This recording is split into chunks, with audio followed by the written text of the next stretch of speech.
Welcome everyone to day 3 of our webinar series. It's been such a good series so far, and I'm so excited for the lineup we have today. So just to keep a few webinar housekeeping. So you have a ribbon at the top of your screen. All attendees are in listen only mode, which means your camera and your audio or your mic are off. We do want you to still interact with our speakers. We do want you to be engaged. So make the most out of our chat, our Q&A, and our React function. So you can ask any questions throughout, and we'll make sure to cover them on the Q&A. And just a note that this is being recorded. Okay, so today's focus is Reusable Wednesday, which it's pretty self-explanatory, but avoiding single-use waste is really good in the way that you can phase out single-use items such as your coffee cups, shopping bags, single-use bottles in favor of alternative ones. Most of you guys are familiar with reusable items, but in case you don't know what they look like, this is a nice example of a reusable bottle that saves me having to use a single-use plastic one for 1 or 2 times. Today's speakers that will help illustrate our focus are Inn and Ecostore. These 2 brands do not need any introduction. You are all familiar with what they stand for and what they are, and they are perfect examples of our reusable economy. I will kickstart with Inn, so I'll hand it over to Warren and Lauren. Good morning, everyone. It's certainly a pleasure to be part of this webinar series, and it's especially pleasing to be co-hosting today with Ecostore, who is certainly one of our key suppliers, and we have an excellent relationship with. So Inn has been around 35 years. We actually started in 1988, and to put that into context, today's Green Party, that we know of and did pretty well in the last election just gone, they started in 1990. So we're 2 years older than the Green Party. Through our 35 years, I mean, Inn has been focused on reusing plastic, minimizing plastic use in the environment and that sort of stuff. And we've just had a conference in Wellington, which was very good, very successful. We had all the stores who could get there, with the weather gods allowing them to get there. There was 4 stores who couldn't due to weather. But during that conference, we reaffirmed our commitment to the deal that we've had for years now, is that if you reuse your own containers, bring your own containers into Inn and refill from our bulk bins, you get that 5% discount. So really what that's about is rewarding customers who are reducing plastic use. It's part of the Inn ethos. As I say, we've been doing it for years, and I was really pleased at the conference just gone last weekend that was reaffirmed by the store owners as a key part of our marketing message. It's also really a part of our loyalty program as well, because we know there's customers who keep coming back to Inn because they can reuse their own containers and not have to buy new plastic all the time, and get their products, get them weighed out, and go home and use them. The other beauty of being able to refill your own containers, and this links back to Monday's session where food waste was a hot topic, and also that was reaffirmed in the recent Fair Go episode just held this week, where Nathalia was a star in that show, just about landfill waste and food waste and whatever. The fact that people can come in with their own containers and refill, they can actually buy what they need. And so it's part of, buy what you need, use all that you buy. And so that helps eliminate food waste as well. And that's also part of our Inn ethos and just how we communicate with our customers. We also, as part of the sustainability message, we are looking more and more at building trading relationships with sustainable suppliers. I've already mentioned Ecostore, and I won't steal any of their thunder because Angie's going to be presenting straight after me, but we really enjoy the relationship with them. And recycling the bottles, all that sort of stuff. But as I say, I'll leave that bit to Angie. But we're also looking at suppliers like Trade Aid, who have sustainability and ethics built into their supply chains. We want to get stronger relationships with companies like that, and also with local. And local has a lot of different meanings, but when we say local, we mean our stores supporting their local suppliers, as well as bin and head office through our distribution centre. We don't import directly, and that's a key thing. Yes, we sell imported products for sure, but we don't actually go out and import directly. And a lot of our stores, have local suppliers who they are supporting, helping keeping Kiwis employed. And of course, if the product spends less time on the road being transported around the country, it's all good for the environment as well. So, and often it will get to stores fresher as well. So that's part of our whole ethos, and it's great that we sort of reaffirm that through our conference over the last couple of days. And interesting with our conference as well is that, of course, with conferences, you have a catering requirement to put in place, and it was staggering, and I've never come across this before. I've been to a few conferences. 50% of the people attending that conference were vegetarian. Now, normally at a conference, you might expect 10 to 15% might be vegetarian or have some other special dietary need, but this was 50%. And that's really sort of reinforced that a lot of our shareholders, yes, there are some religious and ethical reasons for that, but there's also a lot of them have made the choice. And they are going on a plant-based diet, sort of walking the walk as well as talking the talk. So that was actually a surprise to see that. I've never seen it that high before, but also it was a very pleasant surprise. So we're very pleased about that. Bulk foods obviously has been a real difficult market in the last few years since COVID. It's probably one of the categories that's been the most volatile with getting product from overseas. And you only look at events like the Turkish apricots, the devastating earthquake in Turkey, made getting hold of those very, very difficult. You only look what's happening in Ukraine, obviously, and the flood events around the world. Whether it be Pakistan or India, or there's multiple countries have had devastating weather events that have decimated crops. Even in New Zealand here, Hawke's Bay apple crops and all that sort of stuff. The devastation that goes on with these extreme weather events we're having now is having a real impact on food supply. So with bulk foods, it's been very difficult for our stores. And again, I'll use the apricots example. The price increase since the Turkish earthquake was something like 40%, because with bulk foods, you tend to want to stick with A grade product, and which gets very difficult to get hold of when there are shortages. A lot of the B grade product, and I mean, I know some of you listening in have probably tasted A grade dried apricots versus B grade dried apricots, and they are chalk and cheese. With taste and texture and all that sort of stuff. A lot of the B grade products finished up in packaged goods, A grade for the bulk bins. And of course, that's where there's been some real price volatility. And it's probably fair to say that in some cases, the price comparison between bulk foods and packaged goods has closed up a little bit because of that. People are on a cost of living, the crisis is affecting a lot of families. And so, bulk foods is now as much as people thinking about the environment as it is about saving money. They're making a conscious choice that they want to see.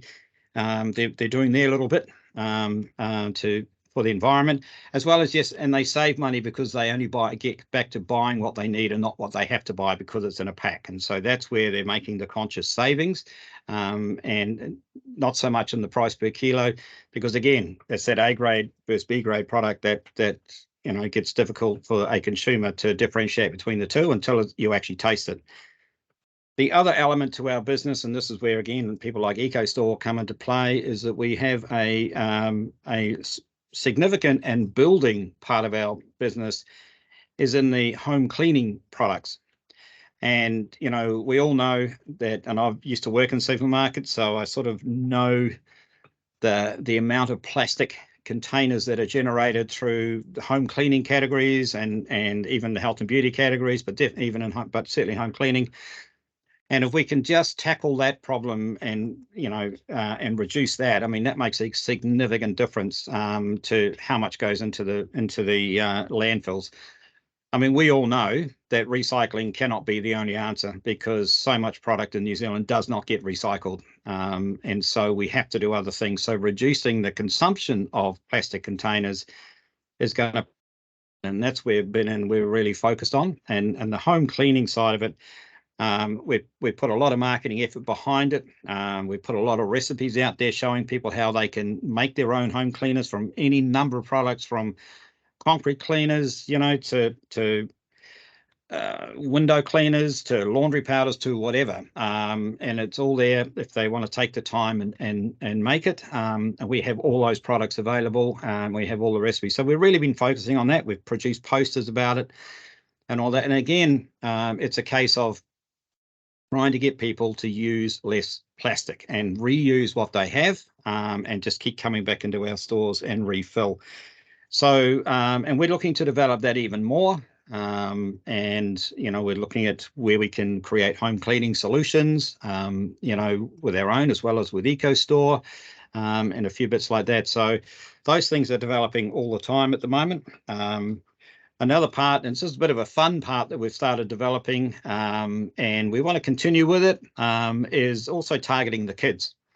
Now, kids now are being taught in schools all about the environment, all about, getting better at looking after the planet and a few bits like that. And so you can see the poster there. This has come up, the Kids Lab. This is one that we produced in one of the school holidays. And so essentially the Kids Lab is about, and you can see a few things at the bottom there: make your own slime, bouncy balls, fizzy bath bombs, Play-Doh, bubble mix, and finger paint. And there's a number of other products they could do.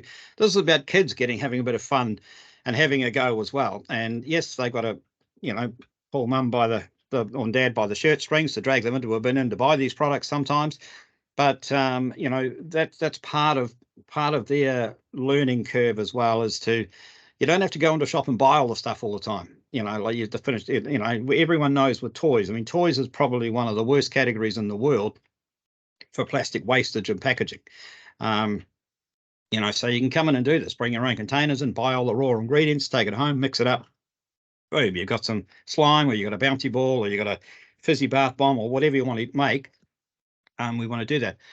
And we're extending that Kids Lab thing into kids in the kitchen as well. So I know we've probably all had, got kids or had kids in the past that want to get in the kitchen, where they're making gingerbread men or they're making pancakes or whatever, but they're actually using raw ingredients to make something to eat, and something generally tasty to eat, probably something sweet and that sort of stuff. But again, we're focusing on that as well, again, with the raw ingredients, using less plastic and all that sort of stuff.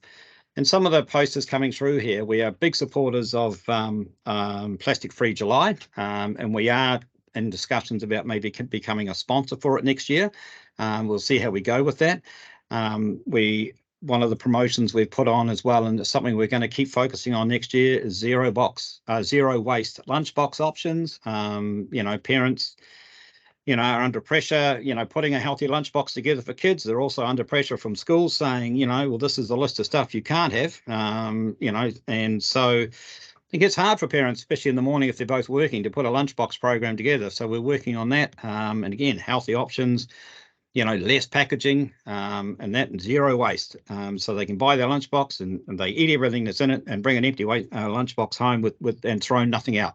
So that's where we're going with that.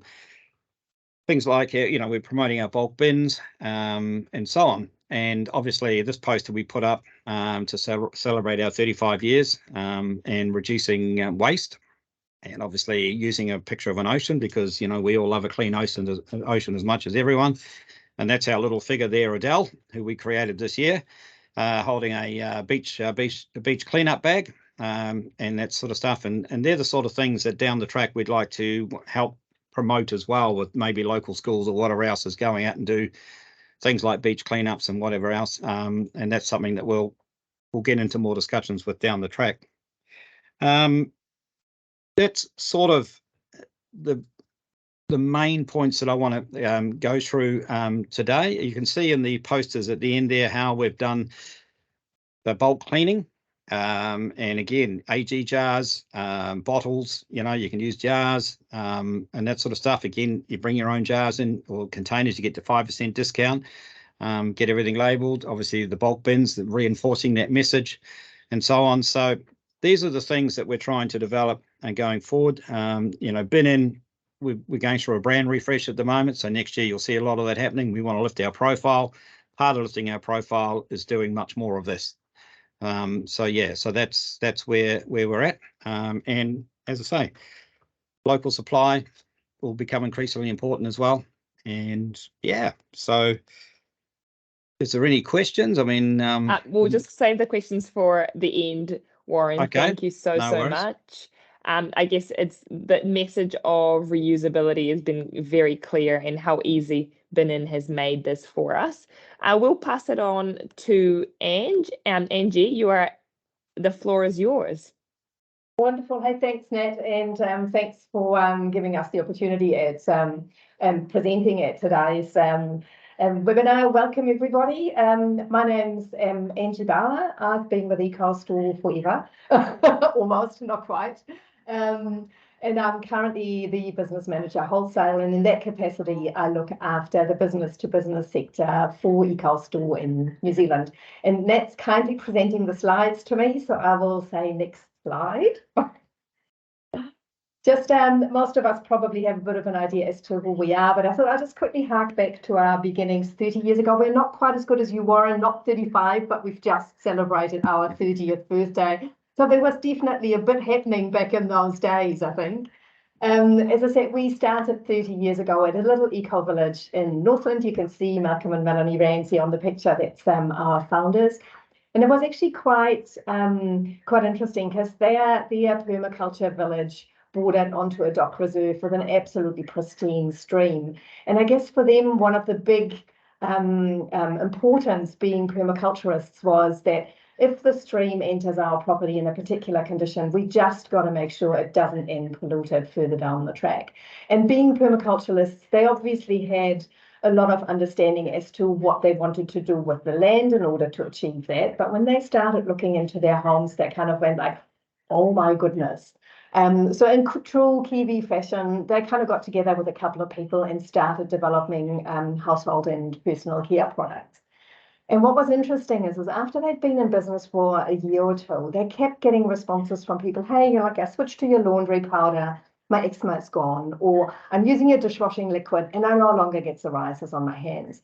And it was almost like a little light bulb moment, I think, that happened where they realized, hey, there is this environmental aspect to household products, which they were very aware of. But there's a second one, which is probably just as big, if not bigger, which is people's health. And this has really been the foundation of our product philosophy ever since, where we want to make products that are safer for people and safer for the planet. And then I need to pull my ear, I think, in order to get the next slide. So just a quick probably summary as to where we are today. We've come a long way from our 30 years ago in an eco village. Today we export to 15 countries internationally. We've got a flagship store in Tokyo. We've got a flagship store in Vietnam. So we've got our flagship store here in Auckland. We make our products here at our Total Net Carbon Zero certified factory in Auckland. And I'm super proud to have achieved B Corp certification at the end of 2021.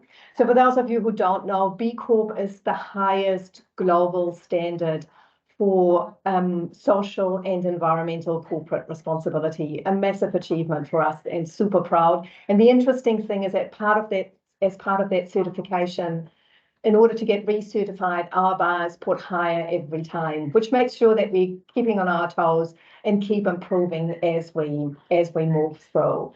So all of our products are plant and mineral based, so there's no nasty chemicals or no nasty products like phthalates or microbeads or any of that nasty stuff. And as part of our product philosophy, it's also really important for us to look at sustainable packaging solutions. Can I get my next slide, please? So our industry is used, as Warren was saying, our industry is known for its reliance on single-use packaging. We are no exception, but we've kind of spent the last 30 years looking at how we can create packaging that is sustainable. So with that in mind, we kind of launched our sugar plastic quite some time ago. We increased the recyclability of the packaging that we make. We offer a whole bunch and an increasing range of reuse and refill option. But the most important aspect for us is to make sure that we actually follow a circular economy model when we are looking at plastic. And this was one of the main drivers for us to actually join and become a founding member of the NSPAC Plastic Pact a little while ago. It's a pact that was created by the Ellen MacArthur Foundation, and it looks at a circular economy model for plastic, whereby plastic never becomes waste and never becomes pollution. So in other words, looking at what can we do in order to keep stuff in circulation. At the same time, we also became signatories to the New Zealand Plastic Packaging Declaration, which commits us to using 100% recyclable or reusable or compostable packaging by 2025 or earlier, and we are well on track to achieve that.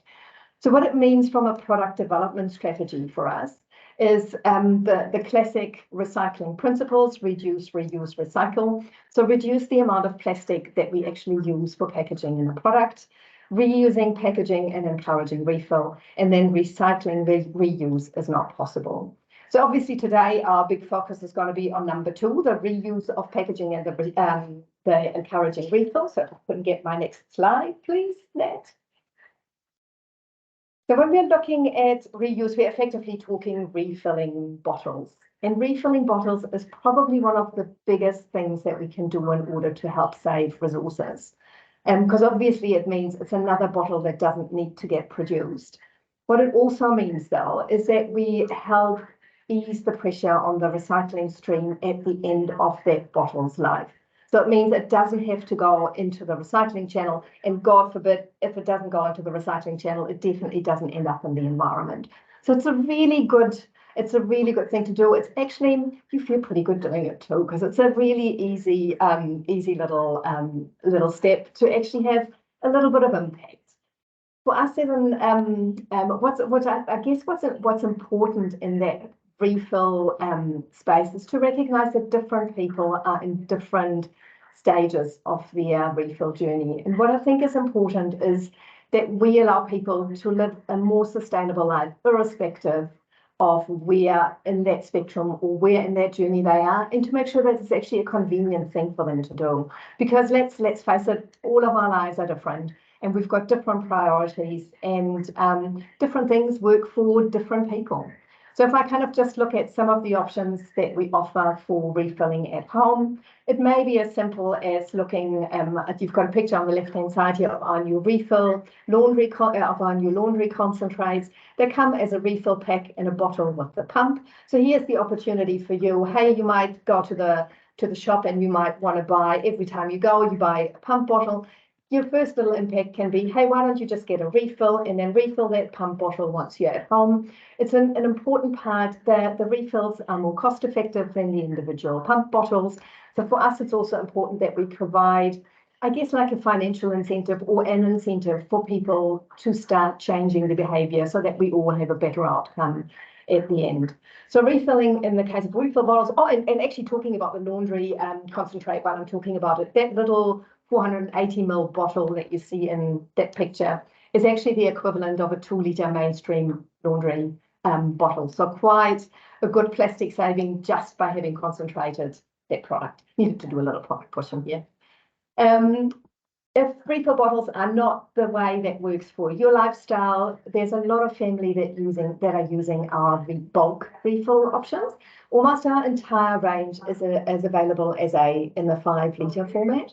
And especially like for some of your high use products, like I know a lot of people that use our laundry liquid and our laundry powder in their laundry, for example. I personally have got the dishwashing liquid under the sink, and I just use that, top up my little 500 ml bottle that sits on my bench top. So it's a really easy way. I know of families, they literally have little refill stations at home where they go all out and refill their shampoo and their conditioner and their body wash, and the opportunity is there for people to do it. But there's also a realization that not everybody has got that amount of space. So while it might work very well in my laundry, because my laundry is big enough to have a couple of bulk containers, it might just not be the case for everybody.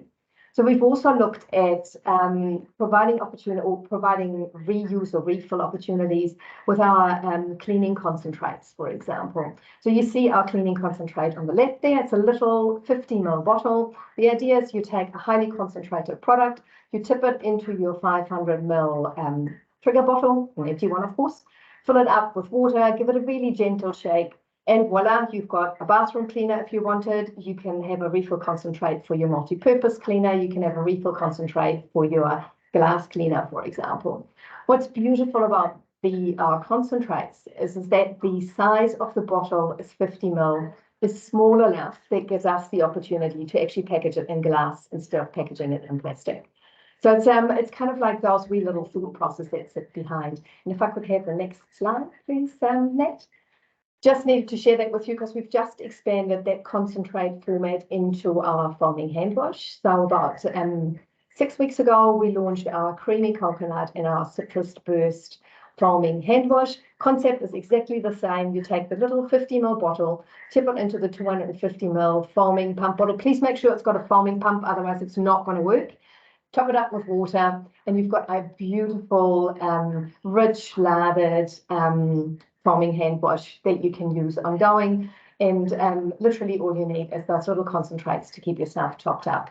Super proud that we've just been announced winner of the best natural, a winner in the best natural awards from Good Magazine for this particular product. So very cool little experience for us. Next slide, please. And then, of course, this is where Warren and his team come in.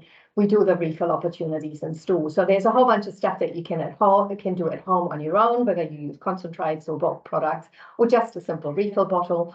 Or you can do your refills at the time you do the rest of your grocery shop, which also works for a large number of people. So we now have around 100 refill stations across New Zealand, about 200 refill stations globally. And all of the Inn stores offer our refills. The range may differ from store to store because often it just depends on what's the most popular products in a particular area. But you will find that probably most of our refill stations will at least have a dish liquid and a laundry liquid. The next popular products would then be hand washes and body washes for refill. So concept is super simple. We provide our super big bulk containers to our retailers. You bring a bottle, you fill up your product in the place where you actually where you're purchasing all the rest of your groceries, pop over to the checkout and pay for it when you check out. So it's a really straightforward way. Inn is awesome because they allow you to bring your own containers, which means that sometimes you might need to weigh the container first before you can actually refill it. In all of our supermarkets, we've kind of made that process a little bit more streamlined by offering a standard 500 ml and a standard 1 litre bottle. And you'd literally just chop that up, head over to apply a little sticker, head over to the checkout, and you purchase your refills in that way. And if I could have my next slide, please, Nat. The other thing that I think is really important is that refills should never be limited to just what you do at home. There's definitely opportunities to expand that whole model into the business to business or into other industry sectors. And I've just given you an example here of what we are currently doing with the accommodation industry, where we're looking at replacing single-use amenities. You know, your mini plastic bottles, they're about 35 mils a pop. They're really small. Bit of a drama because they are small, you can't wash them, they're at a size where most of the MRF recycling plants actually can't recycle them. You can't get rid of the residue. So from a recyclability perspective, they're probably a no-go. Whereas if you then move over to like a 450 ml, slightly larger bottle, we can fasten those ones securely to the wall. All you'd need to do is send your housekeeping teams in and keep those bottles topped up. It's a brilliant way from an environmental perspective to help save plastic. but it's also a brilliant way to save a little bit of money along the way. And next slide. And then, of course, like we've talked about reuse, the first rule of any recycling hierarchy is always going to be, let's not have this in the first place.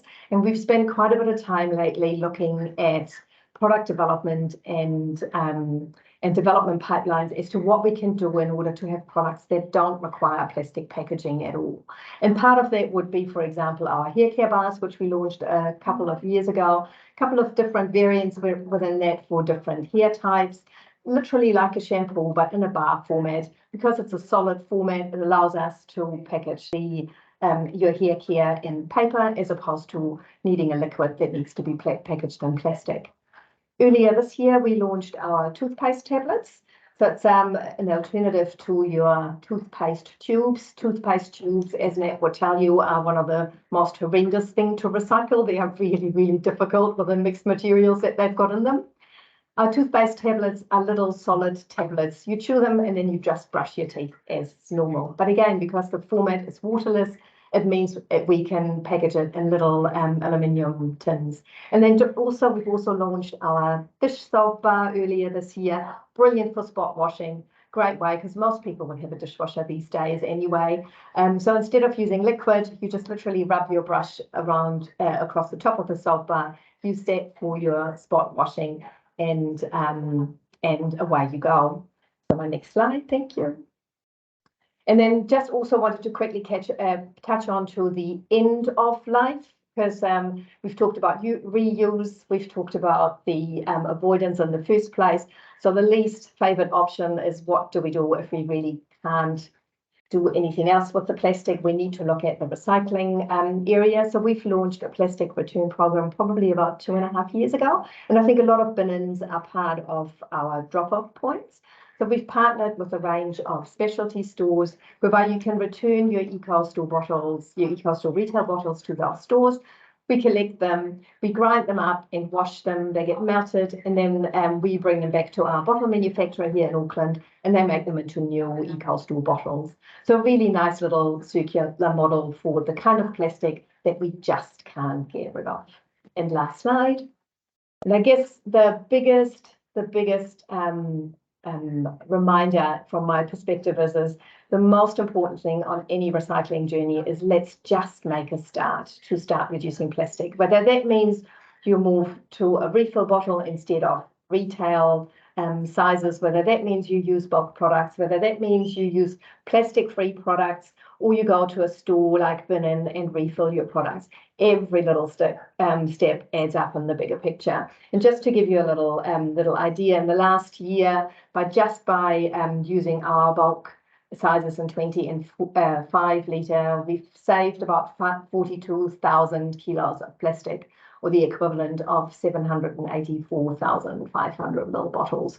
So anything that we can do will definitely be a step in the right direction. And last slide, and that's me. Thank you. Open for any questions. Thank you so much, Angie. I've just stopped sharing. We have gone over time a little bit, but we are happy to keep 5 minutes to just go through some questions.